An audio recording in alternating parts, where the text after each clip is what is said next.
Antes da volta de Jesus Cristo, esses 4 sinais acontecerão. A Bíblia é um livro de história, mas é diferente de qualquer outro livro de história disponível em qualquer biblioteca pública. A história da Bíblia começa com a criação da Terra e termina com o fim do mundo. Nenhum outro livro de história jamais foi publicado que abrange uma gama tão ampla de eventos no planeta Terra. Parcialmente porque ninguém estava presente no começo para testemunhar e documentar, e portanto ninguém pode escrever o início do nosso mundo de forma tão autoritária. Somos as únicas pessoas no mundo que sabem como tudo isso vai acabar. Isso é único. O Senhor não revelou o futuro aos seus seguidores para satisfazer sua curiosidade, mas para prepará-los para o futuro, para que não fossem surpreendidos quando ele chegasse e para que não o interpretassem erroneamente. Sejamos gratos que Jesus tenha sido tão direto ao compartilhar o que o futuro nos reserva. As pessoas perguntam se estamos nos últimos tempos. No entanto, a Bíblia fala dos últimos dias. Estamos nos últimos dias. Há 2000 anos, os últimos dias começaram no Pentecostes, quando a primeira profecia dos últimos dias foi cumprida. Cada geração cristã deve viver pronta para o retorno do Senhor. A Bíblia é um livro cheio de previsões. Suas páginas contêm 735 previsões sobre o futuro. Uma previsão pode ser encontrada em 1/4 dos capítulos da Bíblia, do começo ao fim. É basicamente um texto profético, embora alguns livros se concentrem mais em previsões do que outros. 596 das 735 previsões realmente ocorreram e se cumpriram, literalmente de acordo com as Escrituras. Então, 81% de todas as profecias bíblicas já se cumpriram, e algumas dessas profecias foram feitas século antes do fato. Não é preciso muita confiança para acreditar que os 19% restantes também acontecerão. É uma pontuação muito alta. A Bíblia se mostrou 100% correta para cada previsão que poderia ter sido cumprida até agora. Daquelas que restam, a maioria delas está relacionada ao retorno real de Jesus e o que acontecerá depois disso. Quantas dessas previsões ainda precisam se cumprir antes do retorno de Jesus? A resposta é cerca de 20. Estamos observando para ver o que acontece primeiro. Antes de procurarmos o retorno do Senhor Jesus, ele nos disse para observar e orar. O que devemos observar? Não podemos ficar parados e olhar para as nuvens esperando que ele apareça. Não é isso que ele quis dizer. Ele quis dizer para ficarmos de olho no que está acontecendo no mundo e ver quais sinais ele nos deu para nos ajudar a nos preparar. Os sinais são sinais, portanto vamos dar uma olhada em Mateus capítulo 24, onde os discípulos perguntaram a ele quais seriam os sinais da sua vinda. O que faríamos se não soubéssemos quando isso vai acontecer? A pergunta deles. Jesus deu uma resposta direta e inconfundível. Podemos agradecer a Deus por ele ter respondido de maneira tão direta no livro do Apocalipse. Ele dá uma resposta muito detalhada e abrangente, mas aqui ele faz uma lista dos sinais que precederão sua chegada. Os discípulos se aproximaram de Jesus secretamente, enquanto ele estava sentado no Monte das Oliveiras. Mateus 24, 3:36. Seus discípulos se aproximaram dele em particular e perguntaram: diga-nos, quando isso vai acontecer e quais serão os sinais de sua vinda e do fim do mundo? Jesus respondeu: não deixe que ninguém os engane, pois muitos virão em meu nome dizendo: eu sou Cristo, e enganarão a muitos. Vocês ouvirão falar de guerras e rumores de guerras, mas não tenha medo. É necessário que tais coisas aconteçam, mas ainda não é o fim, pois nação se levantará contra nação e reino contra reino. Haverá fomes e terremotos em vários lugares. Tudo isso será o início das dores. Então eles o entregarão para serem perseguidos e condenados à morte, e vocês serão odiados por todas as nações por causa de mim. Naquela época, muitos ficarão escandalizados, trairão e odiarão uns aos outros, e surgirão muitos falsos profetas que enganarão a muitos. Devido ao aumento da maldade, o amor de muitos se esfriará, mas aquele que perseverar até o fim será salvo. E este evangelho do reino será pregado em todo o mundo como testemunho a todas as nações, então virá o fim. Portanto, quando vocês virem o sacrilégio terrível predito por Daniel, o profeta, erguido no lugar santo, então os que estiverem na Judeia, fuja para os montes. Quem estiver no terraço, não desça para tirar de casa qualquer coisa. Quem estiver no campo, não volte para pegar a sua capa. Como serão terríveis aqueles dias para as grávidas e para as que estiverem amamentando.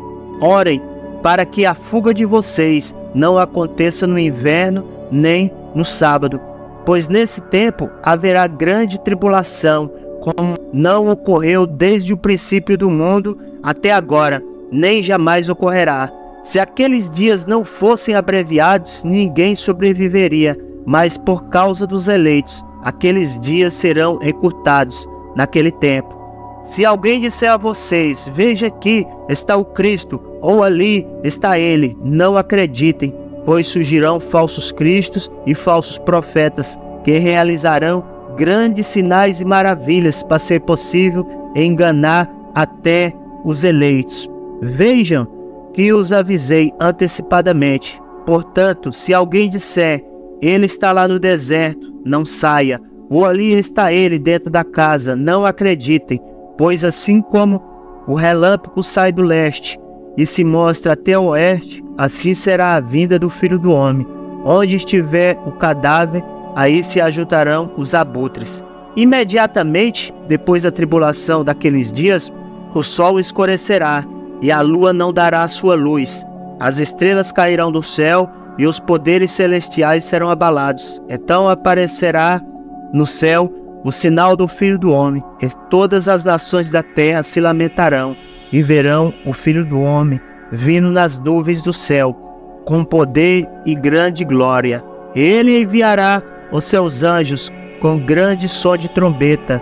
A estes reunirão os seus eleitos dos 4 ventos, de uma a outra extremidade dos céus.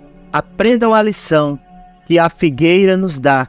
Assim que os seus ramos se tornam tenros e brotam folhas, vocês sabem que o verão está próximo. Da mesma forma, quando vocês virem todas estas coisas, saibam que eu estou próximo às portas. Eu lhe asseguro que não passará esta geração até que todas estas coisas aconteçam. O céu e a terra passarão, mas as minhas palavras jamais passarão. Contudo, a respeito daquele dia e hora, ninguém sabe, nem os anjos do céu, nem o Filho, senão somente ao Pai. Agora, nessa mensagem, ele deu 4 sinais distintos de sua vinda. Então, quais são exatamente esses 4 sinais? O primeiro são claramente os desastres do mundo e as perturbações, como guerras, fomes e terremotos. Essas coisas estão certamente acontecendo, mas têm ocorrido há mais de 1000 anos. Elas estão se intensificando. Então, certamente, estamos nesse primeiro sinal. Já existem guerras, rumores de guerras, terremotos e fome. Jesus disse, não se deixe enganar. Ele diz isto repetidamente, até o final. Quanto mais nos aproximamos do fim, meus irmãos, o perigo e a decepção, tanto dentro como fora da igreja, aumenta. Nesse caso, ele diz que falsos cristos, falsos messias surgirão.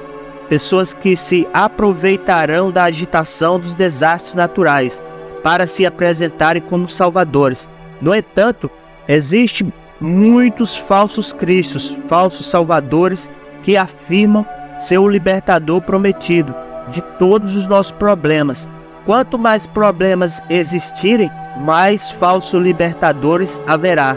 Mas como Jesus nos aconselha, não se alarme, não se preocupem.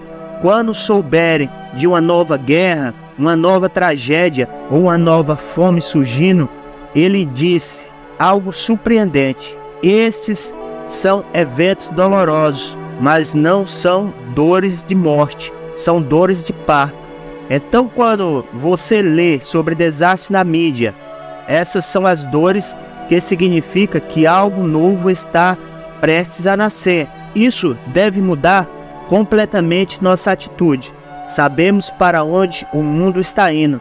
Não devemos nos alarmar, não devemos nos desesperar, não nos preocuparmos tanto quanto o mundo se preocupa com essas coisas. Os desastres no mundo são as dores de parto de um novo mundo que está para nascer. Portanto, somos muito diferentes. Temos simpatia por aqueles que estão sofrendo com os desastres e esperançosamente expressamos isso e ajudamos, mas em nossos corações não estamos alarmados, estamos esperançosos, estamos esperando um novo nascimento de um novo mundo e, portanto, não estamos desanimados ou deprimidos por todos os problemas do mundo. Em resumo, o conselho de Jesus para nós seria não entrar em pânico, não ficar perturbados, mas até mesmo regozijar-se e dizer que esses são sinais de algo novo acontecendo. O segundo sinal de sua vinda não está no mundo, mas na igreja. Os desastres no mundo são o primeiro sinal, e o segundo sinal de sua vinda são as mudanças na igreja. Assim como ele dividiu o primeiro sinal em 3 partes, guerras, terremotos e fomes, ele divide o segundo sinal em 3 partes, todas as quais ocorrem dentro da igreja. O primeiro é a perseguição. Seremos odiados em todas as nações.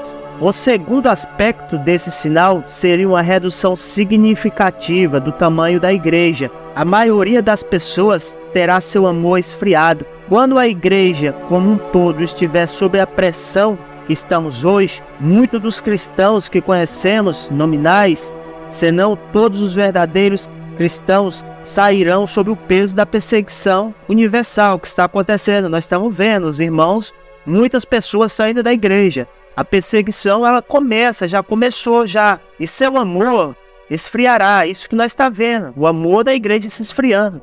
Esse é um sinal muito deprimente, meus irmãos. A grande surpresa da terceira parte do sinal é que o evangelho será pregado a todos os grupos raciais. A terceira parte do sinal é que o evangelho será proclamado. Uma igreja menor e purificada, porque muitos já saíram da igreja, não aguentaram a perseguição. É o que nós estamos vendo. Muitas pessoas saindo da igreja. É exatamente isso, meus irmãos, que Jesus está insinuando, falando. Os falsos profetas podem ser fonte de engano. Em tudo isso, estamos cientes dos ensinamentos dos falsos profetas. Quando não há paz, eles pregam paz, em vez de serem um desafio. Sua mensagem é de conforto, dizendo que está tudo bem, que não nos vai acontecer nada agora. O conselho de Jesus é continuar, não ceder a esses falsos profetas. Quem perseverar até o fim será salvo. Quando esse sinal ocorrer, quando todos os aspectos da igreja forem desprezados pelo mundo, esse é o conselho de Jesus para todos os cristãos, porque deveria ser assim. A resposta é que o joio e o trigo crescem juntos, e quanto mais perto eles chegam à maturidade completa da colheita, mais tensão haverá entre eles.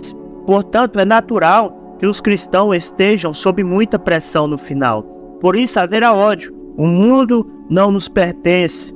Nossa cidadania está nos lugares celestiais. Somos únicos, e por causa da nossa singularidade, meus irmãos, que o ódio pode surgir. Assim como Jesus era tão diferente de todos os outros, ele atraiu o ódio contra si mesmo ele atraiu, como fala em João 15:19. Se vocês fossem do mundo, o mundo os amaria, como se vocês fossem dele, mas eu os escolhi dentre o mundo, por isso o mundo os odeia. Não é divertido, meus irmãos, ser desprezado. Isso nos leva ao terceiro sinal, dos tempos do fim, que é a angústia de Jerusalém. Geograficamente, será muito limitado.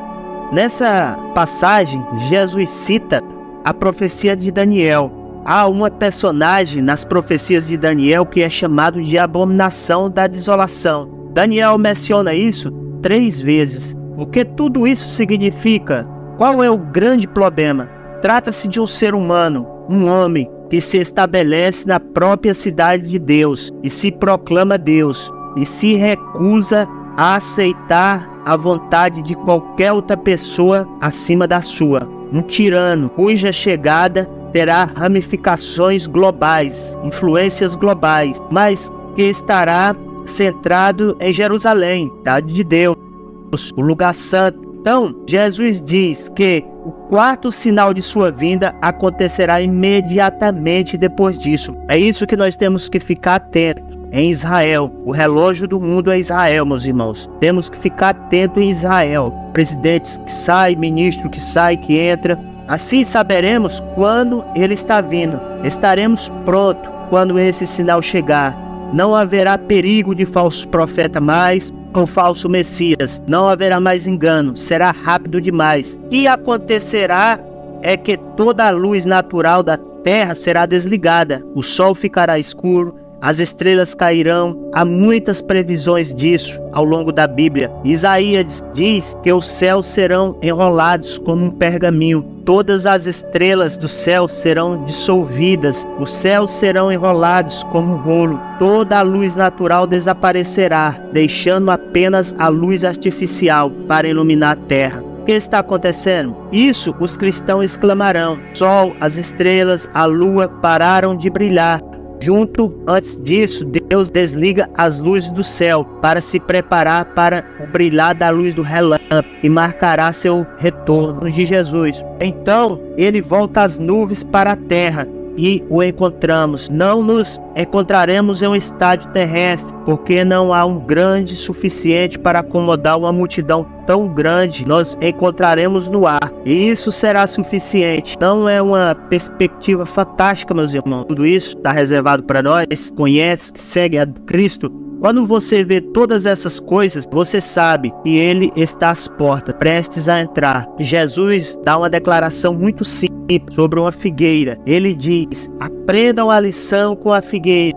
Assim que seus galhos ficam terros e suas folhas começam a brotar, vocês sabem que o verão está próximo. Jesus está nos dizendo que quando você notar que todos esses eventos estão acontecendo, você sabe que estamos lá, perto, em cima. Essa analogia da figueira não é uma alegoria, é uma analogia direta, baseada nas experiências cotidianas e das escrituras. Como Jesus frequentemente apresentava em seu ensino, você vê a figueira fazendo isso e diz: o verão está chegando e ele virá da mesma maneira. Quando você notar esses 4 sinais, você sabe que o verão está chegando. Infelizmente, as pessoas interpretam isso como uma alegoria, mas quem é filho de Deus, quem conhece as escrituras, interpreta da maneira espiritual e sabe que o fim está muito próximo. Para concluir, fiquem firmes com Jesus Cristo, para não serem pegos de surpresa.